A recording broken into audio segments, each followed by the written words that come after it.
So it happened. Oh yeah, it happened. The New Orleans Saints beat the Tampa Bay Bucks.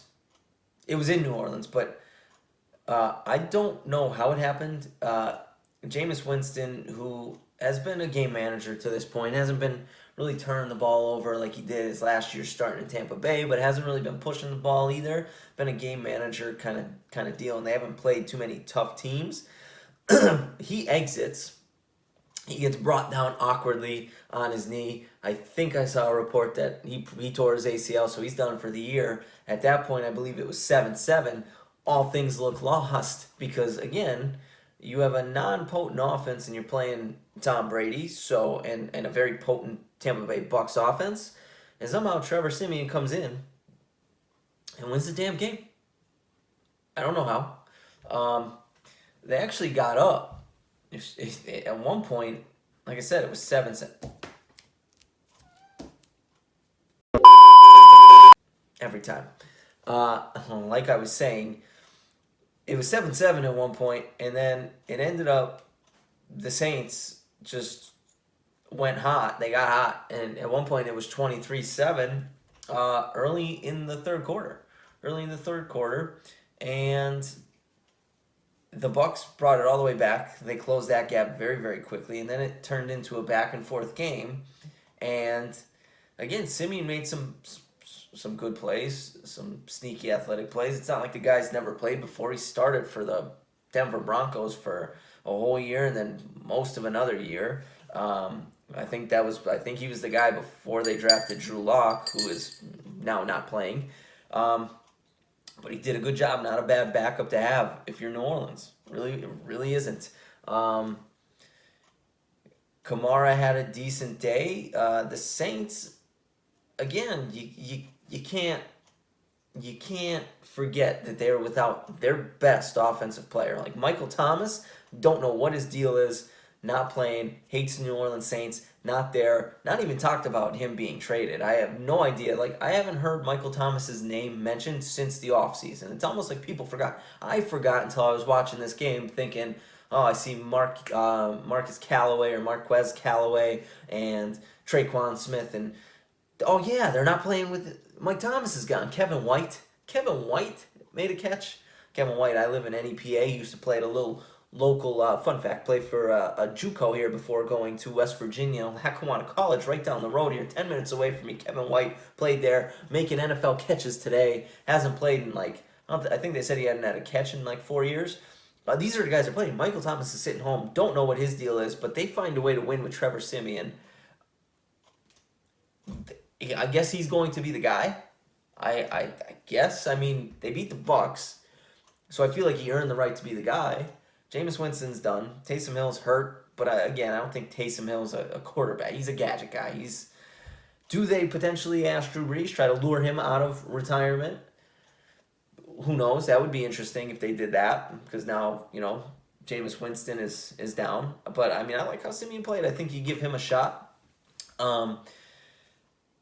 Again, doing it with a bunch of guys who they got Deontay Harris back. He had a good game. He was a weapon that they missed, and I'm really mad that I did not pick him up in fantasy because he was staring at me, and I just didn't know that this was his first game back. So he's a weapon. They have him. They still have Kamara. They got Mark Ingram. They just traded for him, but they pulled this off, and so I'll try to take you through the scenario. The Saints, what was it? They were down. I'm trying to think about it in my mind. They were up 23, or they scored 26. Okay, so it was 27-26. 27-26 Bucks. They took the lead. I don't think they actually had the lead all game. To be honest, I think they took it in the first quarter, the fourth quarter, and that was the first time they had it. Saints come down. They get in field goal range. They throw a couple passes. They leave Tom Brady and the Bucks with a couple timeouts. You don't think that it's going to end well for the Bucks. They do kick a field goal, so they go up 29-27. They left Brady like a minute 45 and two timeouts, and then Brady goes ahead and throws a pick six. pick six, and that's pretty much how the game ended. Obviously, they got the ball back. They're down 9, and then Brady takes 2 sacks. And here's the thing, and I'm not a Brady hater. I just hate how things get spewed for some quarterbacks. So, like, perfect example with Tom Brady.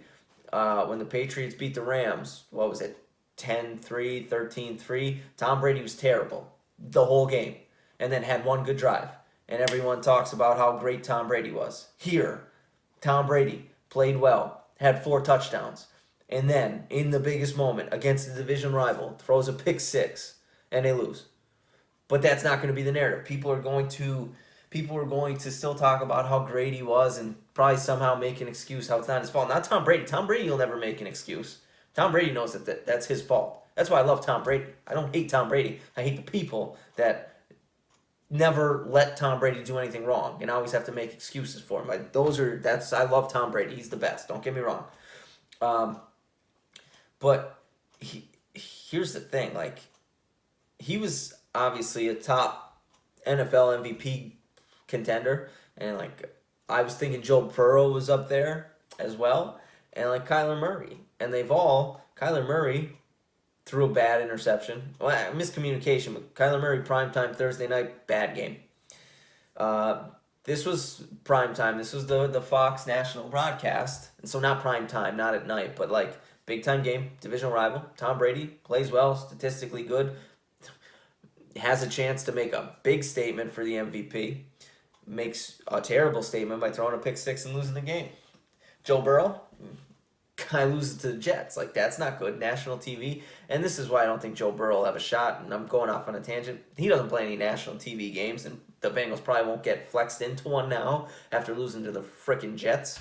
But the NFL MVP conversation, and like, that's way up there. But back to the Bucs. They lose this game. They're still 6-2. They're still a game up on the Saints. Saints are now, I believe, 4-3. Let me confirm that one. I don't want to get my facts wrong here. Oh no, Saints are now 5-2. So the Saints have had their bye. They only have 2 losses. They've had their bye. The Bucs haven't. So that's actually a big one. They will play again. And I get it. The Bucs were 0-2 against the Saints last year and then ended up beating them in the playoffs. I get it. The Saints, now they have wins over the Bucs and the Packers, 2 teams that they might be competing with for the number 1 seed in the NFC. So good for them. I don't think this is an issue with the Bucs. I mean, they're still going to be a good team. They'll figure it out. They're still going to be in the playoffs. They're still probably going to have a really good shot to get back to the Super Bowl.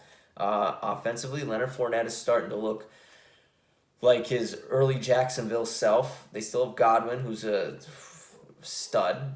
Antonio Brown's been out. That's a big loss. Gronk tried to play, and then he ended up playing maybe the first quarter. Mike Evans is still there. Like, they still have a good team. This is a big one. Again, doesn't mean anything. Regular season, they lost 2 to the Saints in the regular season last year. Beat them in the playoffs. Bucs will be fine. Saints are surging. I've seen them beat 2 teams. Packers, my team, who have since then rattled off 7 in a row. And now the Bucs, but they lost Jameis. We need to see what they do at quarterback. I think they'll trot Trevor Siemian out there. Will they potentially call Drew Brees? Who the hell knows? I don't. I'm not an insider.